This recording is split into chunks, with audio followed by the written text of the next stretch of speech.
আমরা আছি, আপনারা অনেকেই দেখেছেন যে কিলগেট সর্বজনীন দুর্গা মণ্ডপ। এতে কিছুক্ষণ আগে কি দুষ্কৃতিকারী যারা মনে করেন যে দেশের সাম্প্রদায়িকতা তৈরি করতে চায় বা সাম্প্রদায়িক দেশকে উগ্রবাদীতে রূপান্তরিত করতে চায়, এরা কিছুক্ষণ আগে ওই মন্দিরটি ভাঙার জন্য তারা ঐক্যবদ্ধ হয়ে এসেছে। এর মধ্যে মনে করেন যে আমরা খবর পাওয়ার সাথে সাথে আমরাও আসি ওই মন্দিরে। আসলে এই বিষয়টা নিয়ে কি বলবো, যে এই যে একটা পার্টি যারা মন্দির ভাঙার জন্য কাজ করে বা মন্দিরে এই সাম্প্রদায়িকতা তৈরি করার চেষ্টা করে, তাদের বিরুদ্ধে সরকার কেন চুপ সেটাই জানি না। তাদের বিরুদ্ধে সরকার চুপ, তাদের বিরুদ্ধে কোনো আইনি পদক্ষেপ সরকার নিচ্ছে না এখন পর্যন্ত। বিগত সময় থেকে আমরা দেখতে পাই যে নেয় নাই, এখনও নিচ্ছে না। বর্তমান সরকারের কাছে আমরা চাচ্ছিলাম যে আমরা পাবো হয়তো কোনো কিছু। এই বর্তমান সরকারও কোনো তাদের বিরুদ্ধে কোনো পদক্ষেপ না নেওয়ার কারণে আমরা প্রতিনিয়ত দেখি যে এই মন্দিরে আক্রমণ, ওই জায়গায় মন্দিরে আক্রমণ, কিন্তু কোনোটারে বিচার হচ্ছে না। তারা আবার হুমকি দিয়ে গেছে যে কালকে 12টার মধ্যে মন্দির না সরাইলে তারা ভেঙে দিবে। এই যে ওরা হুমকি দিয়ে গেল, সবাই কিন্তু তাদেরকে চিনতে পেরেছে, কিন্তু তাদেরকে কোনো পদক্ষেপ নেওয়া হয় নাই তাদের বিরুদ্ধে। তাদেরকে আইনের আওতায় এখনও নেওয়া হয় নাই। পুলিশ প্রশাসন বা প্রশাসনে যারা আছে সবাই হয়তো এই বিষয়টা তেমন মাথায় নিচ্ছে না। তো এই জায়গা থেকে আমরা বলবো যে বর্তমান সরকার এটা নিয়ে যেন জোরালো পদক্ষেপ নেয়, তাহলে হয়তো এই স্বপ্নের অসাম্প্রদায়িক বাংলাদেশ গড়তে পারবে। নয়তো সবাই মিলে ঐক্যভাবে ডাক দেব যে হিন্দু শূন্য বাংলাদেশ গড়তে চাই। দুটা রাস্তাতে একটা তারা বেছে নেয়। আর আমাদের এই আজকে উপস্থিত হয়েছেন আমাদের কেন্দ্রীয় কমিটির বাংলা জাতীয় হিন্দু ছাত্র মহাজোট কেন্দ্রীয় কমিটির সভাপতি সজীব কুণ্ড তপু, সাধারণ সম্পাদক নিলয় পাল আদর, আমাদের কোষাধ্যক্ষ পল্লব দাস। আমি কোষাধ্যক্ষ পল্লব দাসকে বিষয়ে কিছু বলার জন্য অনুরোধ করব। নমস্কার। আজকে আপনারা জানেন নীলক্ষেতের একটা ভিডিও, একটা ছবি ফেসবুকের মাধ্যমে দেখার পর আমরা এখানে আসছি। এখানে আসার পর আমরা দেখলাম খুবই পরিবেশ ভালো, কোনো লোকজন নাই, যাই মবটা দেখতেছিলাম ওইরকম কিছু নাই, তবে পরিবেশ ভালো ছিল। তবে একটা জিনিস আমরা শুনতে পারছি যে এখানে একটা আলটিমেটাম দেওয়া হয়েছে আগামীকালকের ভিতরে। যাই হোক, সেই আলটিমেটামটা যেন আলটিমেটামের মতো কোনো মব তৈরি না হয় সারা দেশে যেমন বিভিন্ন সময় দেখা যাচ্ছে। তো আমি বিশেষ করে বেশি দৃষ্টি আকর্ষণ করছি এখানে একজন উপদেষ্টা আছে, অর্চনা রায় দাস ম্যাডাম, বিএনপির প্রান্তিক সম্পাদক সহ সম্পাদক উনি, এবং এখানে মহেশ্বর চন্দ্র রায় স্যারের নাম সহ উল্লেখ আছে। তো তারা যদি এই ব্যাপারটা নিয়ে একটু যথেষ্ট পরিমাণ চেষ্টা করে তাহলে আমরা আশা করি এইরকম কোনো কিছু হবে না। আর আপনারা জানেন এই জায়গাটা মন্দিরটা মূলত এই বছর এর আগে থেকেও হয়তো এরকম ছিল, আমরা বিস্তারিত জানি না। তো আজকে জানার পরে এখানে আমরা আসলাম। মূলত আজকে সারা রাত আমাদের ছাত্র মহাজোটের পক্ষ থেকে আমাদের আরও কিছু নেতাকর্মী আসতেছে, আমরাও আছি।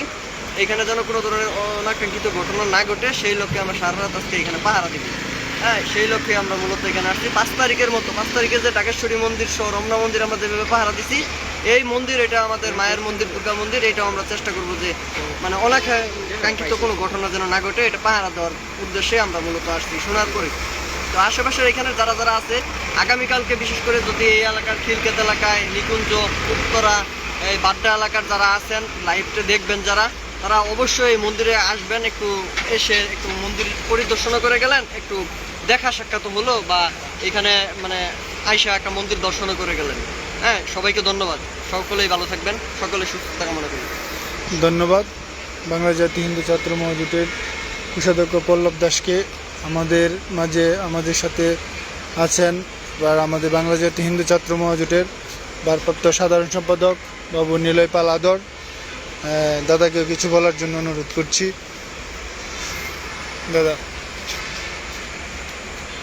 এই ভাড়া আক্রান্ত মনে হঠাৎ করে আমাদের এখানে যে সজীব দা আছে দাদা ফোন দিল, সেটা 12টা কিছু আগে।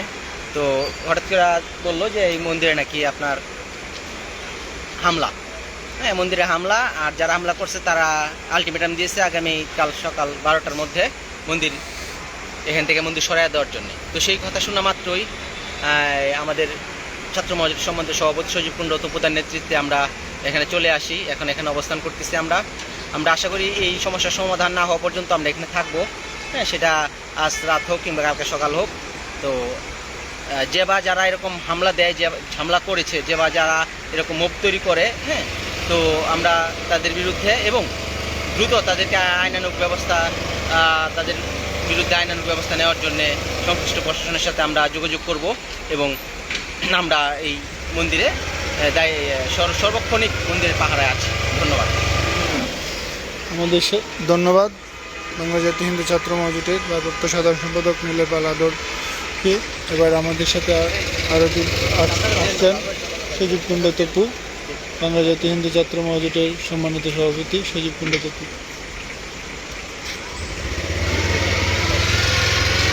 নমস্কার। আমরা আজকে যে ঘটনাটা আপনারা সকলেই জানেন যে এই মন্দিরে কিছু তৈরি জনতা এসে মন্দিরকে ভিতরে ঘিরে হুমকি দিচ্ছে যে মন্দিরটা 12টার মধ্যে, আগামীকাল 12টার মধ্যে বেদখল উচ্ছেদ করে দিতে হবে, না হলে তারা এটা নিজেরাই উচ্ছেদ করে দেবে। তা আমি এসে হতবাক হলাম যে এখানে এত বড় একটা ঘটনা ঘটছে, তার 2 ঘন্টার মধ্যে এখন এখানে কোনো কেউ নেই, মন্দির কমিটির কেউ নেই, প্রশাসনের কেউ নেই, তাহলে এই মন্দিরটা কিভাবে রক্ষা পাবে? কোনো সনাতনই নেই।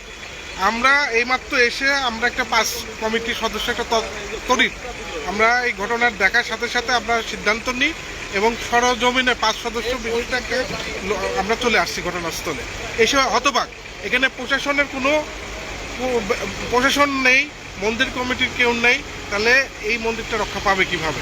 আমি সনাতনীদের কাছে প্রশ্ন করতে চাই, আমি প্রশাসনের কাছে প্রশ্ন করতে চাই যে প্রশাসন কিভাবে বাংলাদেশের 3 কোটি হিন্দুদের রক্ষা দিবেন? আপনাদের চোখের সামনে বাজারে সকলের সামনে যে হুমকি দিয়ে দিয়েছে, তারপরেও সেই মন্দিরে কোনো পর্যাপ্ত নিরাপত্তা ব্যবস্থা প্রশাসন করতে ব্যর্থ হয়েছে।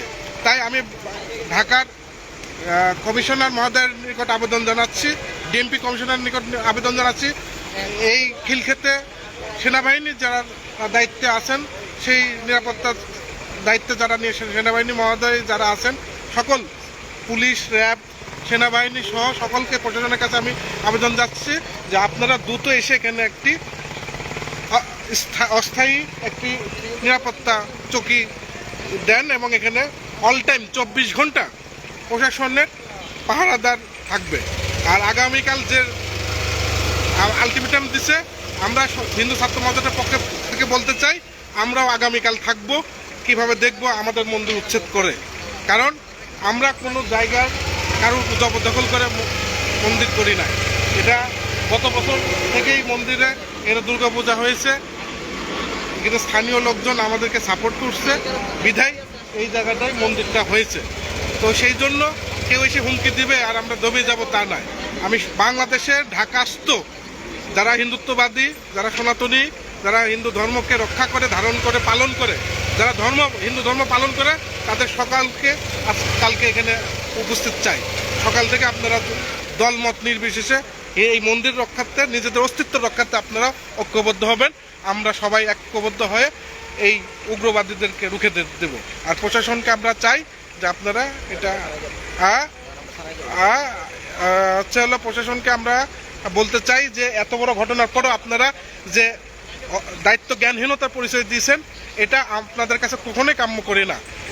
এই কারণেই হিন্দু সম্প্রদায় থেকে সহ বাংলাদেশে যে সংখ্যালঘু সম্প্রদায় আছে, বর্তমান প্রশাসনের উপর আস্থা উঠে যাচ্ছে আমাদেরকে, তাদের এই জ্ঞানহীনতার, দায়িত্বহীনতার কারণে।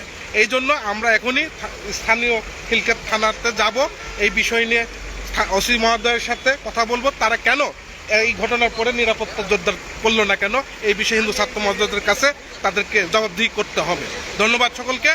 কালকে যদি আপনারা হিন্দু ধর্মের লোক হন, ঢাকার যত হিন্দু ধর্মের, খিলক্ষেতে যত হিন্দু ধর্মের লোক আছেন, যত সংগঠন আছেন, সকল সংগঠনের উদাত্ত আহ্বান জানাচ্ছে হিন্দুদের রক্ষার, মন্দির রক্ষায়, নিজের অস্তিত্ব রক্ষায় কালকে সকাল থেকে 6টা থেকে আপনারা কালকে সারা রাত 24 ঘন্টা পাহারা দিবেন। সকলকে আমি এই মন্দিরে আসার জন্য আহ্বান জানাচ্ছি। ধন্যবাদ। জয় শ্রীরাম। ধন্যবাদ সজীব কুন্দ তপুদাকে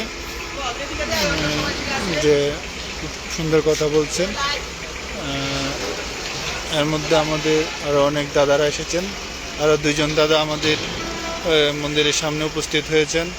দাদাদেরকে অসংখ্য ধন্যবাদ। আসলে আমরা যদি এভাবে আগে আসি যে কোনো একটা দুর্ঘটনা শোনার পরে, গ্রুপ থেকে শুনে আমরা তো ওই যে দাদার একটা গ্রুপ থেকে শুনে আসছে, তার মানে আমাদের যে যারা এরকম ধর্মের প্রতি ভালোবাসা না থাকলে আসতো না। কিন্তু আশেপাশের লোকজনের কাছে আমাদের একটাই চাওয়া যে আমরা আসছি, আপনারাও যদি এভাবে আসেন, আগামীকালকে তারা যে 12টায় টাইম দিয়েছে ওই টাইমের আগেই আমরা এরকমভাবে জড়ো হব যাতে 12টার সময় তারা আসতে সাহস না পায়। এটাই দাদাদেরকে সহ আমরা সবাই এটাই আশা করি। অবশ্যই। আর দাদারাও কিছু বলেন। আমরাও কালকে 12টার আগে আমরা এই জায়গায় উপস্থিত থাকবো। দাদারাও আসবে কালকে, আমরা সবাই একসাথে হয়ে আমরা আসলে হচ্ছে নিকুঞ্জ কমিটির লোক, মানে কাওলা মন্দিরের কাওলা যে বিশ্বকর্মা পুজো উদযাপন হয় ওই কমিটিতে আমরা আছি। আর নিকুঞ্জ আমাদের সাব কমিটি আছে, এবং আমরা গ্রুপে দেখে আমরা কয়েকজন মিলে আসছি কী অবস্থা দেখে দেখার জন্য, করার জন্য। কালকে আমরা সবাই মিলে উপস্থিত হবো আর কি। এখন তো কম আসছি আর কি, কালকে সবাই মিলে আমরা সবাই আসার চেষ্টা করব। ধন্যবাদ দাদাকেও। আমরা আশা করি কালকে 12টার মধ্যে তাদের যে আলটিমেটাম দিয়েছে এর আগে আমরা সবাই জড়ো হব ওই মন্দিরের সামনে। এবং প্রশাসনকেও বলবো আপনারা সবাই আপনারা আমাদের এই ধর্ম বা আমাদেরকে আপনারা সাপোর্ট দিতে হবে, নয়তো আমরা যে নিরাপত্তাটা আপনারাই দিয়ে থাকেন। আর বিশেষ করে বর্তমান সরকার এবং সম্মানিত উপদেষ্টা মণ্ডলী যারা আছেন সবাই দেখছি আমাদের ধর্মীয় নিরাপত্তার দিকে একটু অবহেলা, সেটা যদি থাকে তাহলে আসলে সেটা আমরা কামনা করি না। অসাম্প্রদায়িক বাংলাদেশ, আমরা সাম্প্রদায়িকতার বিরুদ্ধে সবাই ঐক্যবদ্ধ হব। ধন্যবাদ সবাইকে যারা আমার সাথে এতক্ষণ লাইভে যুক্ত ছিলেন। আর আমি সবাইকে আবারও বলবো আপনারা যারা আশেপাশে আছেন সবাই আসবেন কালকে 12টার আগে অবশ্যই আসতে হবে।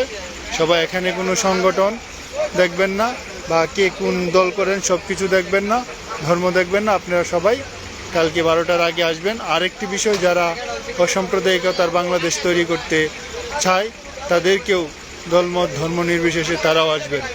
ধন্যবাদ সবাইকে। সবার জন্য আগামীকালকের আমরা ঐক্যের ডাকে শেষ করছি। জয় শ্রীরাম, জয় মা দুর্গা। যে দুর্গা 10 হাতে অস্ত্র ধরে অসুর নিধন করেছে, আর আজকে মায়ের মন্দিরের অসুর আক্রমণ করে এই অসুরকে আমরা সবাই নিধন করতে হবে। মা দুর্গা আমাদেরকে শিখিয়ে দিয়ে গেছে অসুরদেরকে কিভাবে নিধন করতে হয়। মা দুর্গা 10 হাতে অস্ত্র ধরেছে, আমাদেরও প্রয়োজনে অস্ত্র ধরতে হবে। জয় শ্রীরাম।